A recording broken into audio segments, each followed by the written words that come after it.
Ladies and gentlemen, welcome back to Pegs, another learning episode with me. I said welcome back to Pegs. Welcome back to Program with Pegs. I totally missed the program with part. But anyway, today we're going to dive right in. I have a lesson for you guys. It's going to be on script writing, specifically with linters.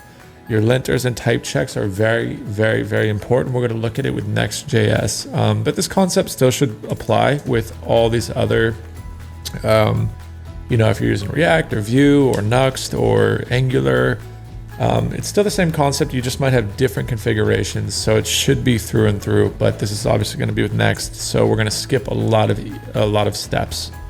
But I'm going to go ahead and start a Next app.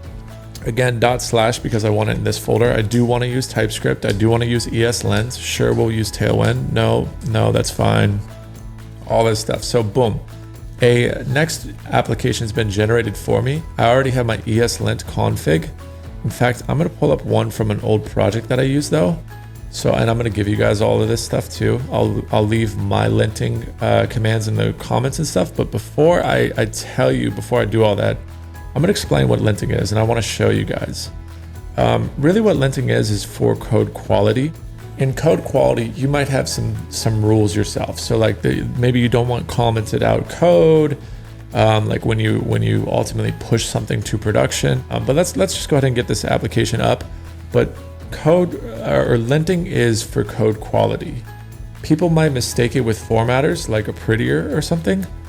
You may even use a linter for formatting, but really ultimately end of the day, ESLint is for code quality.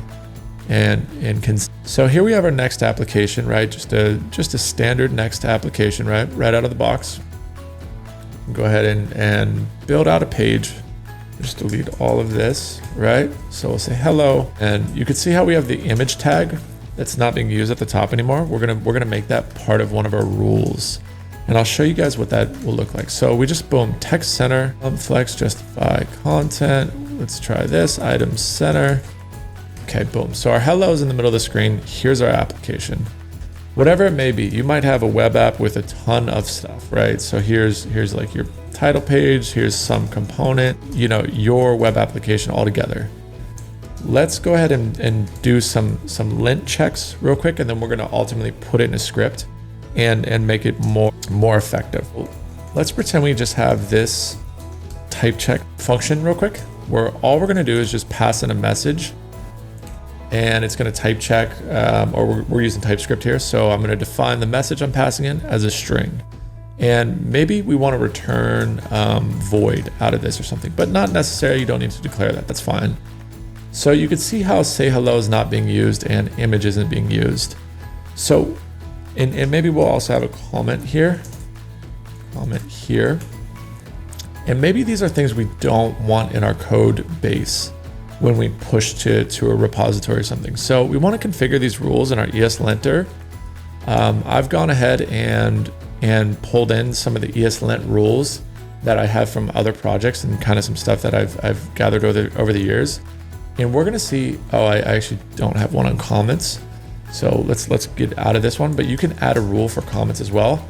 But ultimately what you see is a bunch of now red underlines and orange underlines. And these are just going against our ESLint rules, our personal rules that maybe a team will configure together or an individual will configure to maintain a certain level of code quality. So if you hover over these now, we'll say hello is declared, but it's never used. The value that is, it's declared, but its value is never read. And then you see the ESLint rules, say hello is defined but never used, ESLint, no unused var. Similar thing up here, and you can even see the console log has a warning statement, again, part of our ESLint deal. The console module, boom, boom, boom, boom, you see a description. This might be another extension I've downloaded, but altogether, you can kind of piece together more quality code. And now if we pass this in, we see there's no error over here anymore. We're gonna see a red underline because we have strings must be single quote. So that's another ESLint command that I have for, let's see, preferred double. Take out that single quote, error, boom. Now it won't matter. But we use single quotes at Babson, for instance. just you can configure the code quality that you want. And this is a really powerful trick, is using an ESLint or a linter. And more importantly, you can actually go ahead and use linter in your command. So you want to have a run lint command. If we go to our package.json, you can see that it's already built out within our Next application. All it is a Next.lint command. It may be different for Vue, for React, for Next. I know it was different for all these. But yeah, you want a linting command, and what it's going to do, it's going to run your lint. Let's see, Next.lint, and it'll let you know configuration rule for quotes is invalid. Let me put the single quotes back real quick, that rule, and let me remove this, and let's just run our lint, and I'm going to show you what it'll do. In the console, it'll literally tell us, hey, you have some errors here. Image is defined, but it's never used. Strings must be single quotes. Say hello. So now you can literally see which file it is. Okay, it's at the app/page.tsx, and you can see all of these warnings and errors. So that's kind of the very first thing that we want to do, ensure code quality. And that's a very effective way to do that. Next thing I want to do, let me pull up my task manager that I'm working on with, let's see, where is it? Pull this thing up. Come on, where are you at? Where are you at? Basically, I just want a type check command. So I was gonna steal it from the project, but it's clearly working or not working with us too well. So let me look it up real quick. I believe it's tsc-emit. So give me just one brief moment. Oh, tsc-noEmit is what it is. Okay, so and what this command is going to do in our package.json, it's going to double check that our types are all proper. So if I'm passing in a string here, you're going to see, obviously we're going to get no errors. But if I pass in a 0, on the file we know it's an error, but in our console, let's say if we're pushing to code or we're using 50 different components, we may not know that that's an error. So you want to have a type check command as well, where it's going to go through all of your files, and it shouldn't, let's save this real quick. It shouldn't allow for this, or it should identify that there's a type error here. Argument of type number is not assignable to parameters string. So it's saying that this function on app/page tsx is supposed to be of type string, and someone somewhere passed in a 0. And this is really powerful because let's say you have a component folder and you're going to build a base like number holder or something, right? And out of this, you might have a lot of components here. We'll say base number, and all it's going to be a really simple component. I had a few things in the background. Sorry, guys. You want to have these things because on larger projects, when you start passing in props, you start, let's say children right here.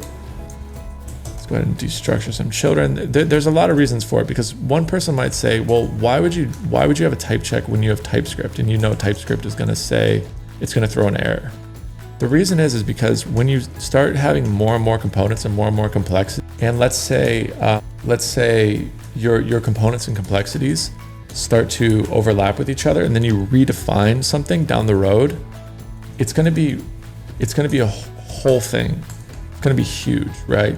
Let's see. So component, we have children here. Oh, and then we need to run the server again. So let me try to build an example of what I'm talking about, so you guys can get a brief message.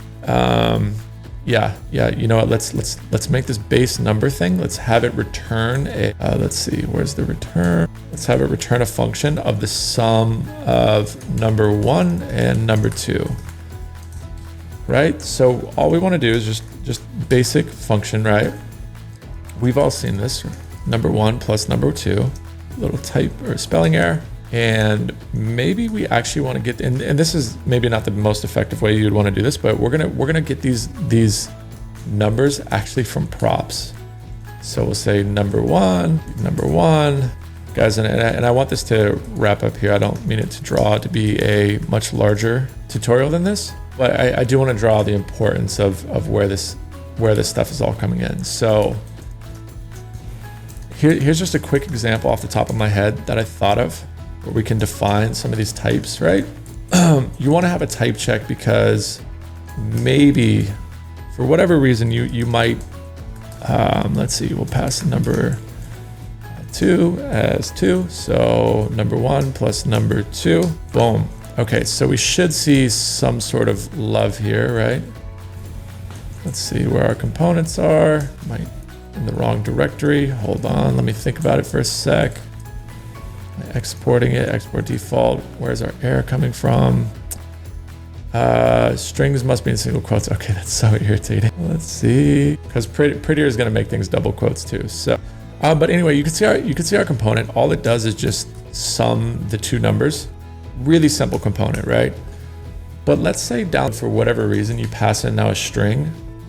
We're lucky that this component on this file will show us this. But if we're using a component within a component, like maybe this all exists in something else, and I know this is getting a little bit meta, but let's just play it out. If there's one more component here where we're passing a number to another component, right? Maybe like a higher order component or something. And let's pretend this number is a string, and you don't see the error that you're passing down props or something. You don't see it. That's exactly why you want to have a type command, or even this is perfect, right? So it shouldn't throw an error. It should actually be, if we save this, it should actually remove this error because, oh, I see. String, because the prop is actually now going to be a string. So we actually shouldn't see this be an error anymore. Let's see. Number 1, yep, it's just now a single quote error. I really want to remove that ESLint deal. Let's go ahead and do that. Boom. Okay. Oh, you can see here how, okay, what's the error again? Single quote. No, we just got rid of that, I thought. Sorry guys. I'm trying to, let me go ahead. Any of these single quote deals. Let's get rid of that. Quotes. Boom. Okay. Awesome. So I think that'll do it. I'll pass in the actual command in a sec, but here's a great example of like type check errors that we're going to probably experience, and let's see if this was a useful demonstration or not. It may not be. Yeah, I guess technically this still would produce the right content, but the point is you want to have stuff where down the road, if you're let me just pull up a real life example. I think that's easier than running through all of this. So in the task manager application, we're pulling in all these types from Prisma, right? We're generating a lot of types from the contracts in Prisma, and you can follow this on the Code Chronicles for those who are watching this. In Prisma, let me go ahead and pop this off screen real quick, just because I'm sure don't want to dox the situation I worked around for the database, but we're generating all of our types here in Prisma. And let's say I change user first name to just user first name, like lowercase n, like almost the same exact variable. I'm not going to notice any of that if I generate the contract real quick. I'm not going to notice any errors. Prisma generate. I literally shouldn't notice very many errors visually in this file. But we just made a significant structural change to the entire application. So the reason why I want to use a type check, now if we run a type check, we should see multiple areas where there's going to be errors in theory. So let's double check. Here's our type check running through the files, going check. Did we pass all these types? Did we pass all these types? We're probably going to see some first name errors. Let's give it a sec. Boom. User first name, user first name, user first name. So I never would have known that. Or maybe I would have, like maybe looking into one file or something, you know, like looking around for it. But here's a perfect example. I'm in a completely different component and I would have never known about any of these type errors. So if you went to deployment with that or something, you would have serious issues, obviously. You would probably catch it in your pipelines and stuff, but it's good to have a type check because right away you could just right away identify where it is, and it tells you in your console, go to this file, go to this file, go to this file. So let's get out of this real quick. Let's go back to our little demo, the ESLinter project. So that's kind of the two things. You want to have a lint command for code quality of just like make sure all the code quality checks. If everybody wants to use single quotes, make sure everybody's using single quotes. If you want to remove console logs or commented out code, look into ESLint. There's so many more rules and recommendations. There's no one way to do it, but I will give my ESLint rules in the description. And then the second thing you want to do is type check together. The third thing I'd recommend, and this is wrapping up the video here, is you actually want to do a command in your package.json where you're combining some of these things together. So let's say, this is actually in one of the Code Chronicles videos, but let's say you want to lint, and then you also want to type check. Just do it in 2 commands. So then you can run push and you'll get code quality check, and then also a linting check. You'll get both things at the same time, and if anything breaks, it'll stop.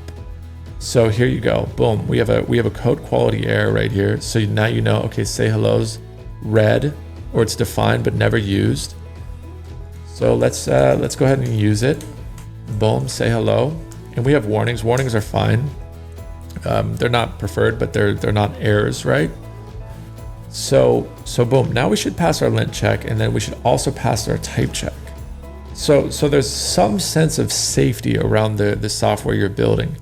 And you can extend upon these commands even more. And I'll bring up the task manager to show you guys.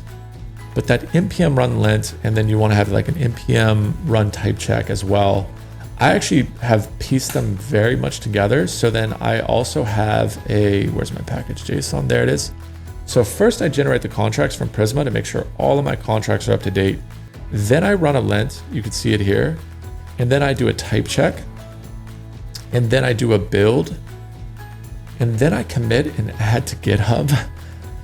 And then I start my server again. So that way I have an easy command where I could just go to npm run push, and it's going to do all those things. It's going to generate a contract, make sure my contract's up to date.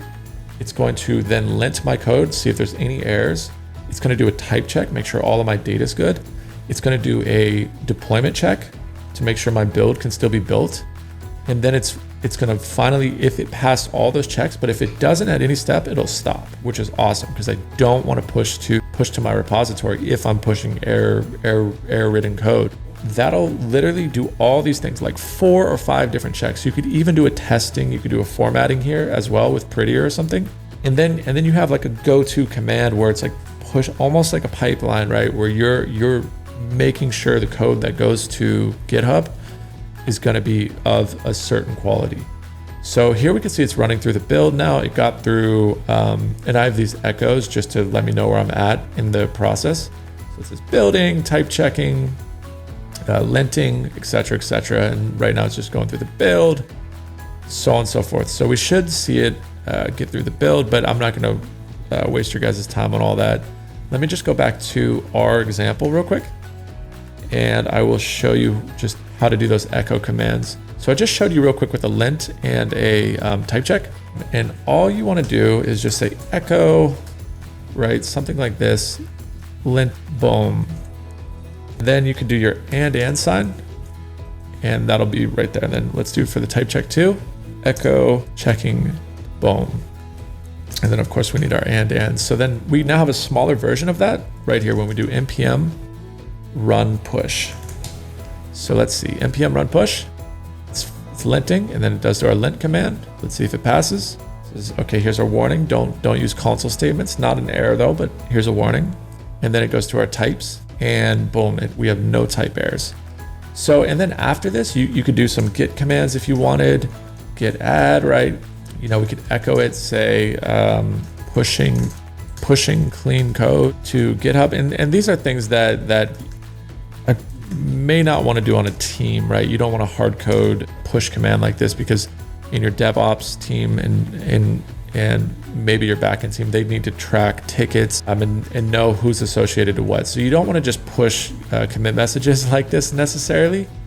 But for my own personal project, this is a perfect go-to command that I have, that I can, and I'm sure there's ways to actually make it work where you could configure it where you put in the commit message that you want. So it's a great command, and it's a great strategy. Right? And then finally git push, git add, git commit, git push. So let's run our command now. But it's a great strategy to build a script like this where it's doing all these validations for you. So we see our linting, it goes through that, then our type check. Oh, we need to save and our JSON, our package.json is saved, and we should see it run through all those things now. So linting, checking the types, and then let's see if it says the pushing to GitHub. Now we didn't link it up to a repository, so it is nowhere to push, but you could see that it did at least push the commits down here.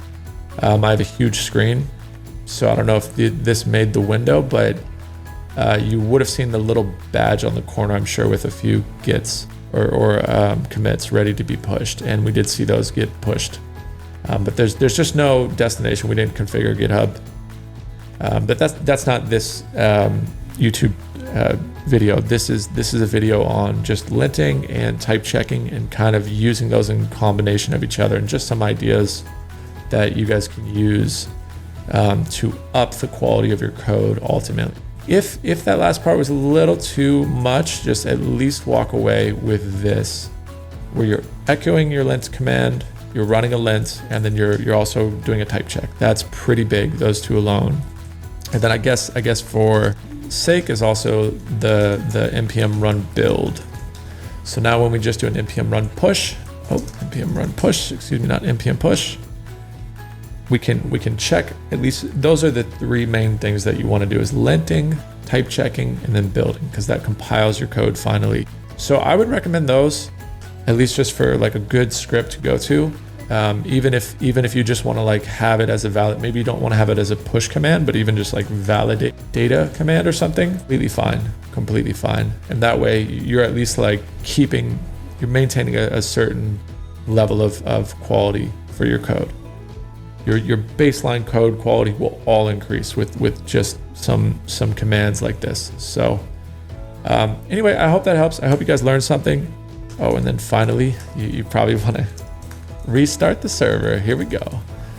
That's right, npm run push or run validate. But yeah, so I hope you guys learned something, because this thinking in this way, where you're elevating the through line of the trajectory of your code base entirely, 100%. Please steal it, use it, integrate it in your own libraries. Obviously, Next.js is not the only ESLint command or place to do commands. But if this is not something, this is something I was taught by a really, really awesome developer. I feel like I need to share it with the world, because it is powerful. So steal it, run with it. Hope it helps. All right, guys. Thank you so much. Cheers.